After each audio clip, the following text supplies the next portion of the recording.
nomás, se puede ir Ya que hablando. estás sacando, ¿no me saca un poco de barriga? Que veo que sobra, ¿no? Bueno, no podemos tanto milagro, no podemos hacer, pero le vamos a sacarle el fondo de fútbol y le vamos a poner un fondo más adecuado, porque me faltó. ¿Te parece a vos? Sí. A mí me pasa lo mismo que al negro Fontana Rosa, cuando Fontana Rosa, ¿se acuerdan? Aquel novelista de Rosario, que cantaba el fútbol, hincha muerte de Rosario Central, y siempre decía, yo he tenido dos problemas para jugar al fútbol. La pierna derecha y la pierna izquierda.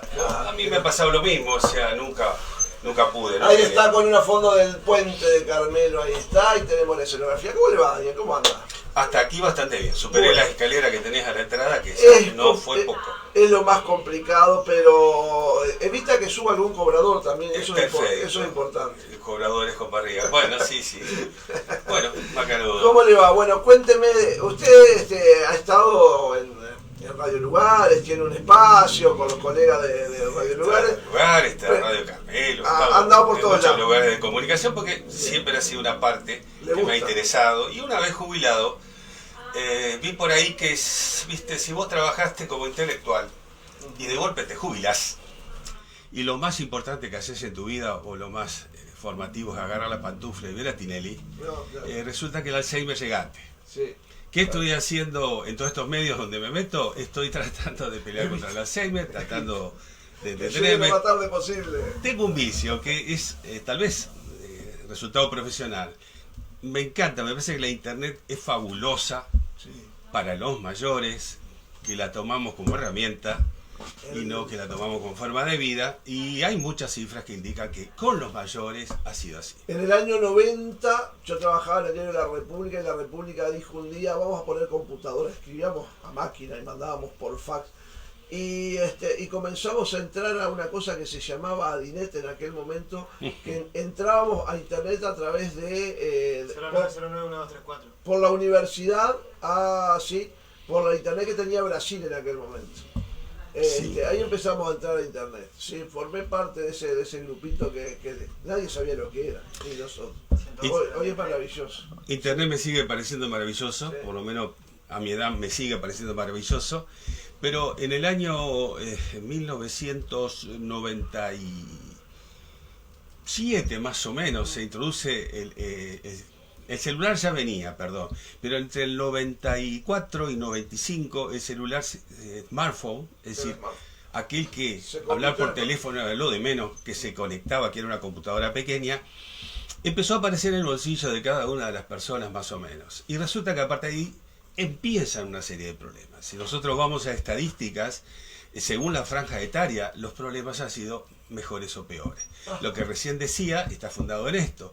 Los mayores, o sea, más de 50 años, a partir de la masificación del smartphone, de que vos en cualquier lado, en tu baño, en el ómnibus o mientras habla el profesor, podés meterte en internet y navegar por donde quieras. Resulta que a los viejitos de más de 50 les vino muy bien y mejoraron un montón de indicadores sociales y sanitarios. Pero cuando bajás en la franja etaria y llegás de 14 a 18 años, los problemas crecieron logarítmicamente. Es decir, el aumento de autoinfligirse daños al propio cuerpo que llegan a los lugares de emergencia aumentó un 160%. Los suicidios aumentaron más o menos un 150%. Estoy hablando de cifras muy grandes, muy importantes.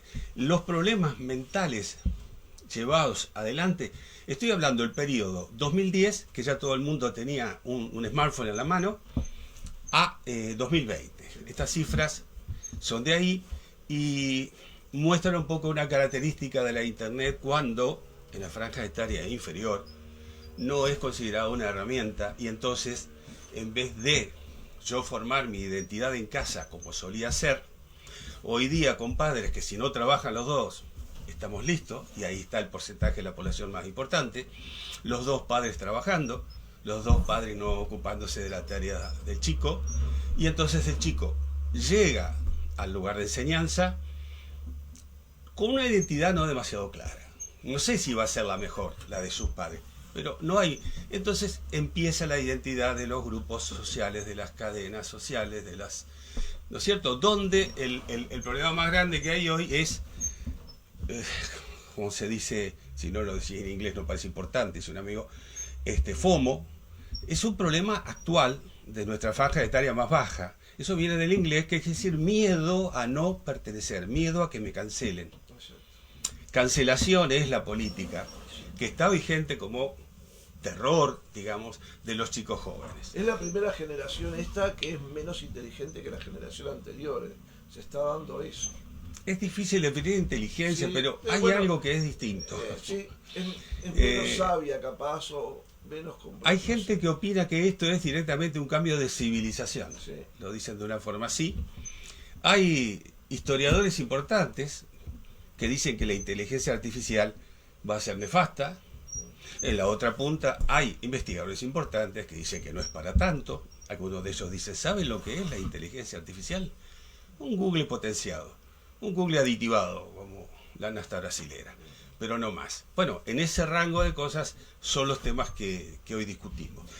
Pero yo quería contarte, porque vos me decías en off, bueno, contame un poco cómo aterrizaste. No creo que a la gente le interese mucho qué hice de mi vida, pero sí aquellos que en mi vida fueron o produjeron cambios importantes. A ver. ¿Tá? Yo nací en Carmelo, 1953, pero vivía en el campo hasta los 7 años. A los 7 años llegó al pueblo y tengo ahí 10 años de mi vida, pero 10 años con aquella tabula rasa que tienen los niños. Está todo por inscribirse, ¿eh? Mi inconsciente no tiene demasiado escrito. Y entonces esos 10 años, porque fueron de los 7 a los 17 que me fui de Carmelo, y ya volví jubilado, no volví más, años muy importantes. Entonces hice el Liceo de Carmelo, que había en aquellos entonces, alguien de mi franja etaria se acordará, hasta 5º año, se llamaba Plan Piloto. Claro. Y ahí había que irse o a Colonia o a Mercedes. No sé por qué terminé en Mercedes, pero fue para mí un hito muy importante. En Mercedes, ¿qué pasó? Encontré que me ayudaron, que me impulsaron y que hasta me exigieron pensamiento crítico.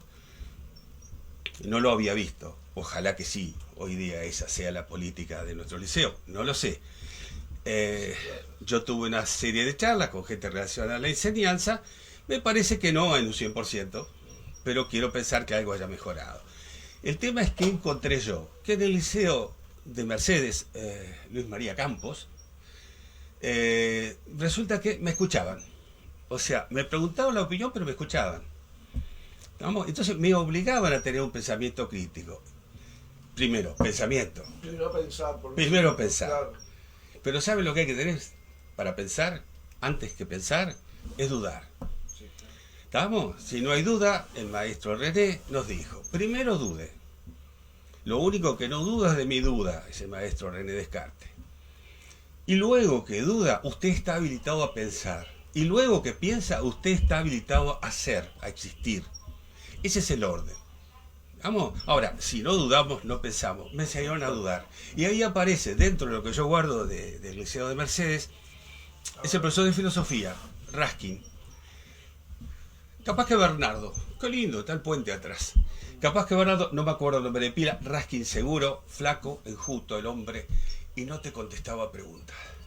Me empezó a convencer que los filósofos no contestan preguntas. Yo tuve una amiga filósofa, muchos años, lo poco he pasado porque se me murió, que decía, los filósofos no servimos para nada. Lo único que hacemos es pensar. Lo que está claro es que los filósofos no tienen soluciones, tienen preguntas. ¿Tá? Y si vos tenés algo más o menos solucionado, no hables con un filósofo porque te hace lío. Entonces Raskin no me contestaba preguntas. Eso viene de un gordito como yo, que llamaba Sócrates. Y resulta que él tenía muchos alumnos en la juventud. Maestro, ¿cómo es tal cosa? ¿Usted tiene la justa, maestro? Nunca respondía. Entonces repreguntaba. ¿Tá? Y este maestro Sócrates decía que eso se llamaba, un formato le llamaba mayéutico. Mayéutico es aquello relativo al parto, ¿no? Lo que hacen los obstetras. Él era un obstetra que ayudaba a parir el conocimiento de los jóvenes. Él no se lo podía dar, no le podía bajar línea. ¿Y qué hacía Raskin?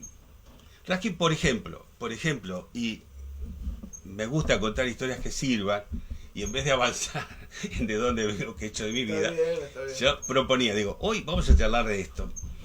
Yo me acuerdo que un día nos explicó como es normal en los contenidos de filosofía del secundario, aquella alegoría de la caverna de Platón. Yo creo que muchos las conocemos. Un resumen muy rápido. Hace 2500 años, este señor, Platón, era un seudónimo, ¿no? El Patovica, digamos, tenía hombros muy anchos. Se llamaba Aristócles, no Aristóteles, que fue su discípulo, Aristócles. Pero decían Platón, un nene bien, de familia bien ubicada, por ende, ciudadanos, que eran los únicos que votaban en la Atenas clásica, 10-12% de la población que tenían guita, eran ciudadanos, habían nacido ahí, y que elegían a los políticos con la necesidad de que el político, primero de todo, sea un filósofo. Habría que importarlo, capaz, no sé si tenemos en Uruguay. Suponete que salga una ley y dice, mira, usted tiene que saber pensar. Y un pensamiento crítico e independiente.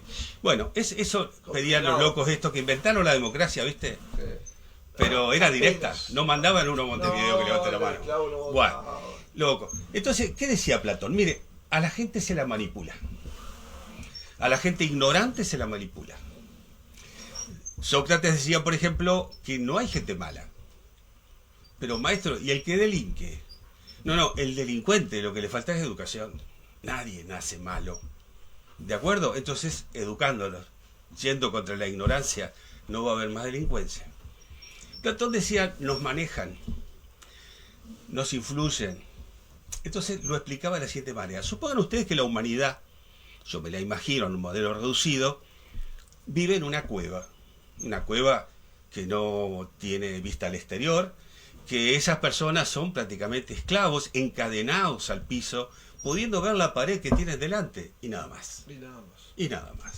Y resulta que una serie de personas, habría que preguntarse por qué, a quién responden esas personas, por qué lo hacen, pero había un fuego detrás, que era la única luz.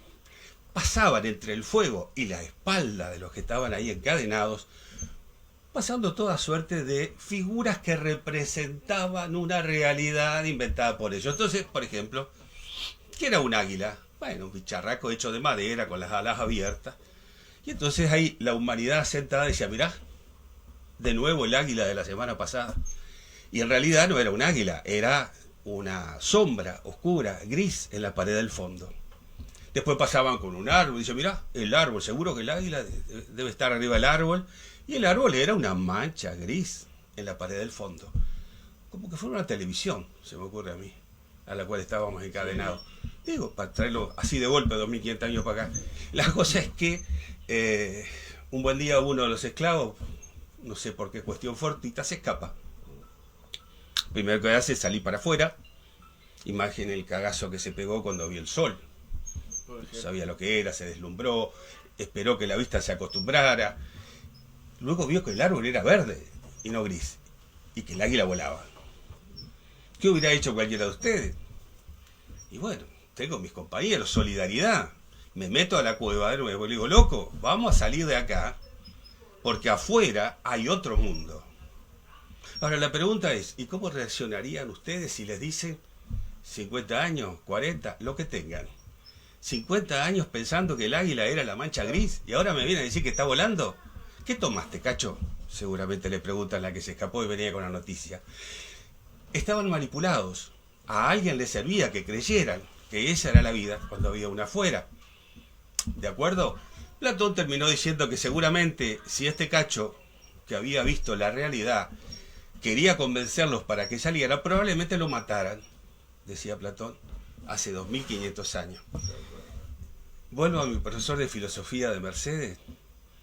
Raskin, cuando uno repreguntaba algo sobre la alegoría de la caverna de Platón, de cómo al entender de Platón se nos manipulaba, él nos refería, ¿leyeron los diarios? Año 1971, si no recuerdo mal, mucho tuco en Montevideo había, manifestaciones estudiantiles, estaba bravo, ahí fui al año siguiente yo. Y el tema decía, ¿han visto, han leído los diarios? El profesor de filosofía nos preguntaba si leíamos los diarios, y de alguna manera nos sentíamos obligados a que antes de la próxima clase leer los diarios. Pero preguntaba nuestra opinión. Entonces, en vez de volver a explicarme la alegoría de Platón, a ver, ¿cómo leyeron las noticias? Había gente que había leído diarios con una línea editorial, a donde a los eventos los veía a su manera, con el sesgo, y otros habían leído otras líneas editoriales, y más de una vez eran perfectamente distintos. Otra vez leían el día, otra vez leían la hora. Claro. Vos tenés más memoria que yo para los medios, no. Pero medio y otro. Entonces, ¿qué aprendí yo muy tempranamente? Que había un relato. Y empecé a preguntarme si había una verdad, porque lo primero dice, si el diario tal dice esto, del evento, y el otro, de otra línea, dice lo distinto, ¿cuál es la verdad? A uno me ponga el bichito, ¿cuál es la verdad? Me costó mucho, me costó mucho. Hoy soy convencido que no existe. La verdad. Y no existe la verdad. Bien, no. Llegamos a la misma conclusión. Pero qué bárbaro. El bigotudo Nietzsche tiene algo que ver con esto. Sí, claro. ¿Qué es lo que hay? Hay interpretaciones. Sí, claro. Hay interpretaciones de los Ahora hechos. le dicen relato. Hay relato. Hay interpretaciones que ahora dicen relato, o le dicen posverdad. O posverdad. La Eso es posverdad. posverdad, claro. Entonces alguien me preguntaba, che, pero a ver, yo entendí mal o la posverdad es una mentira.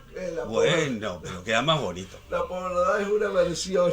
La posverdad es, el postmodernismo nos dice que el relato, o sea, que alguien me haga un cuento que explique cómo son las cosas, tiene más fuerza que los propios datos. Sí, claro.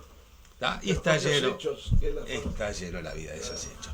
En definitiva, digo, nos metimos con, Está complicado. con qué me pasó a mí, Sí, que la alegoría de Platón era la forma donde este profesor, en vez de repetirme lo que un señor con bigotes o con mucha barba decía, él lo aplicaba a lo que nos estaba pasando en aquel momento, a lo que pasaba en Montevideo, ¿de acuerdo? Y un poco terminando, cerrando el ciclo de aquella vida que empecé capaz en aquel liceo, hoy me parece que me parece interesante, me gusta colaborar en desarrollar temas que nos hagan pensar un poquito. Bien. Y entonces Si salimos de la caverna nos quedamos adentro. exactamente. Hay mucha opinión. Hoy lo que sobra es la opinión. La Sí. opinión es un Está comentario lleno, pero no. que generalmente empieza diciendo así, o corríjanme si no. Yo creo que, Exacto. y yo aclaro lo siguiente, ¿saben qué? Si hay cuestiones de fe por medio, yo soy muy respetuoso. Y yo no puedo discutir cuestiones de fe porque me va a decir, es que yo tengo fe y vos no. Y ahí terminó el debate. Y me interesa el debate que pueda seguir. ¿De acuerdo? Entonces, opiniones sobran. La opinión es parte de la información que está en Internet. En Internet, si no es absolutamente todo, le pega muy cerca, es publicidad para mí. Son hábiles, no siempre lo interpretamos, ¿no es cierto? Es decir, los que lo usan diariamente saben que sí. Sin embargo, cuando uno dice y discrepa con la postura de alguien, un amigo que dice, che, la cosa es así, y uno piensa, ¿de dónde saca ese disparate? Y la respuesta que mete es de Internet. De Internet, lo conté, lo vi en Internet, lo leí en Internet. Entonces, hay una Yo gran... luego de eso lo leí en el Facebook, ¿no? Ahí me quiero matar. Hay una gran crisis por la confusión, y aquí llego al centro, lo que quería llegar, digo, hay una gran confusión entre lo que es información y lo que es un conocimiento.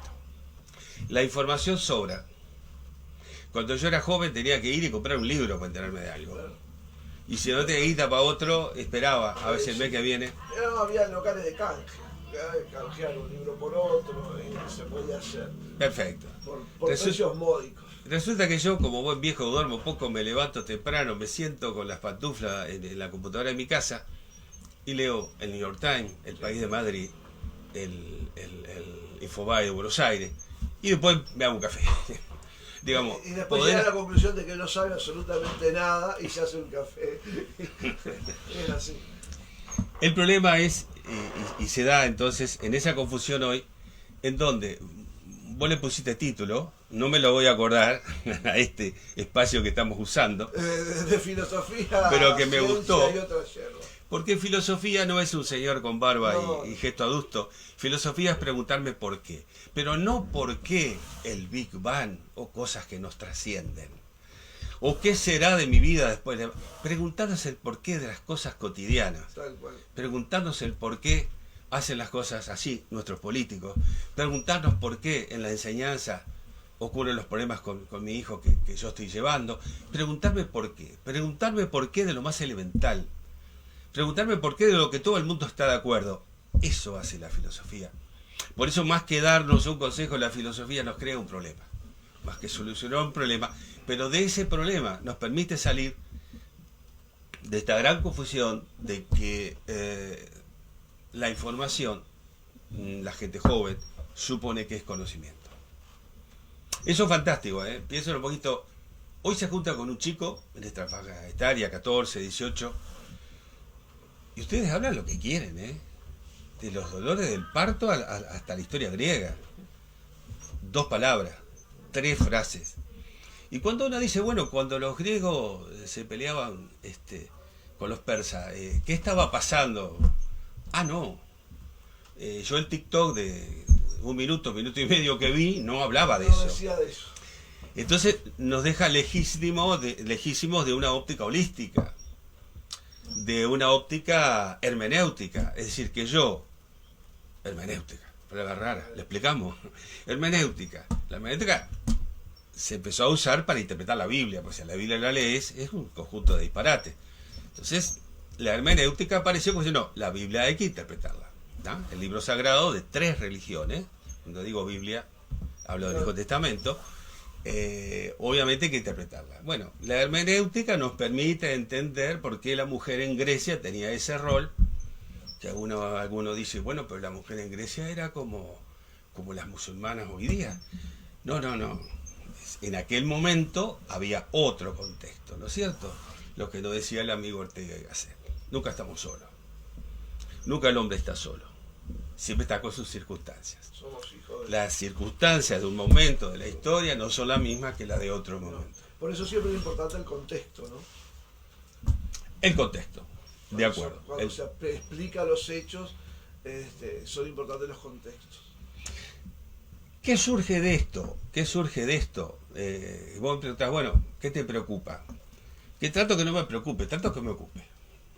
Si uno dice, bueno, me meto en estas ideas de tratar de ser un comunicador social, que por ahí he hecho algo de eso, pero no ha sido lo principal, está meterme en cosas que me parecen interesantes que nos preguntemos. Yo cuando me jubilo y le digo yo redondeo un poquito la historia, me gradué después, me hablé del liceo porque quería dejar este mensaje. ¿Por qué? Bueno, porque acá también hay profesores de filosofía, acá también podemos ir con una actitud más interesante. ¿Te graduaste en filosofía? Yo no hice una carrera de filosofía, soy doctor en filosofía y eso habría que explicar los títulos que por ahí no están muy claros. Yo soy PhD por la Universidad Politécnica de Valencia en el área de la mecánica aplicada. Pero ahí habría que explicar un poquito qué son los títulos de posgrado, que no está muy claro. A ver, mis títulos. Yo empecé a estudiar en la UDELAR, en aquellos años. ¿Sos hijo de la universidad pública? Soy hijo de la Universidad de Gestión Estatal. A mí no me gustan las públicas, son todas. Sí, bueno, está bien de gestión. Salvo que vayas a una universidad, ahí donde voy yo en Brasil, hay una cosa que dice Universidad del Estado Militar, y bueno, claro, hay que ser militar, y esa no es pública. Lo que pasa es que una la gestiona en privado y otra la gestiona el Estado. Yo estudiaba en la UDELAR, tenía 6 materias adentro, estudiaba agronomía, y en aquel crítico 1974 carmelitano, febrero, cuando llevaron un montón de gente presa, entre ellos que después terminó muriendo Chiquito Parrini, ¿no? Exactamente, ese periodo. Parafraseando a Brecht, yo diría, yo estaba estudiando, no entendía nada. ¿Vos estabas en Montevideo? Estaba en Montevideo estaba estudiando mi 7ª materia de rendir final, geología era más. Estaba estudiando con algunos carmelitanos. Cuando te esto, dijiste, o me voy o... Era imposible tener noticias claras, entonces llevaban noticias, y entonces yo diría... ¿Para dónde te fuiste? Primero metieron presos algunos tupamaros, estoy parafraseando a Brecht. Sí. Después metieron presos algunos comunistas, me llamó la atención porque no se llevaban muy bien los tupamaros con los comunistas. No, nada, pero también... Después metieron preso a gente que no tenía militancia alguna, pero había que sostener la permanencia del régimen y... Después metieron preso a gente que yo sabía que era de derecha, pues es lo que tiene el pueblo. Sí, exacto. Pero usted le debía guita a otro, sí. y entonces dije, no voy a esperar que vengan por mí, como decía Brecht en esas conclusiones. Entonces me fui, no se ve nada, claro, me fui, y en 4 años me gradué de ingeniero agrónomo en la Universidad Nacional de La Plata, de donde te fuiste a trabajé 45 años. En la Universidad de La Plata estuviste trabajando 45 años. Correcto, correcto. En el medio me tomé años sabáticos, trabajé en empresas privadas, trabajé en empresas de tractores. Me tomé un par de años sabáticos, en realidad, para hacer otra cosa, para complementar. Luego hice un posgrado en el año 82. En Argentina estaba complicado. Yo llegué a Argentina con un gobierno casi de ultraizquierda y ese año terminó un gobierno de ultraderecha. Terminaste en un gobierno militar, claro. Correcto. No militar todavía, pero fue peor el periodo antes de los militares. Bastante peor. Cuando López Rega manejaba su Falcón Verde, claro. eso era un periodo constitucional y claro. Ese yo lo El recuerdo Ministerio de Bienestar Social, sí. perfectamente, como el peor periodo. Después la dictadura, vos sabés que así estaban las reglas y no es que fueran nenes de pecho, pero el peor periodo salvaje, y yo vivía con otros uruguayos. Yo viví con Eduardo Arnoyan, que seguro que mucha gente lo conoce. Viví ese primer año del 74. Y con Eduardo Miranda Milano, que es un poeta uruguayo. Tal vez no tan conocido hoy porque desde aquel exilio vivió en México.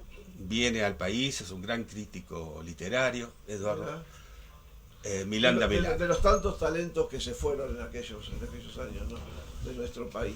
Que andan desparramados hoy ellos o sus hijos por el mundo, o sus nietos. Entonces, a ver, para redondear esto de los títulos, porque a mí no me gusta decir qué título tengo, si no se entiende.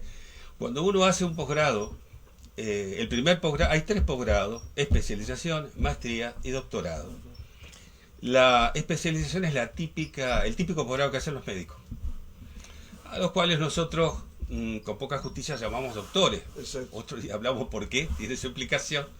Como que a los agrónomos los llaman ingenieros, y no lo somos. En Estados Unidos somos agrónomos. Y el Agricultural Engineering en realidad no tiene nada que ver con un ingeniero agrónomo. Luego, esa especialización es un posgrado esencialmente tecnológico, es decir, vos aprendés algo específico, ejemplo, cirugía, claro. Con el caso de los médicos.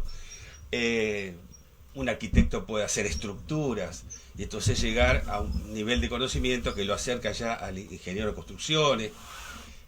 Está la licenciatura, que sería el cargo de ingeniero, y el posgrado. Lo que pasa en Uruguay es lo siguiente, y yo lo tengo hace tiempo trabajando en el tema y no termino de entender. Aquí no hay ley de incumbencias.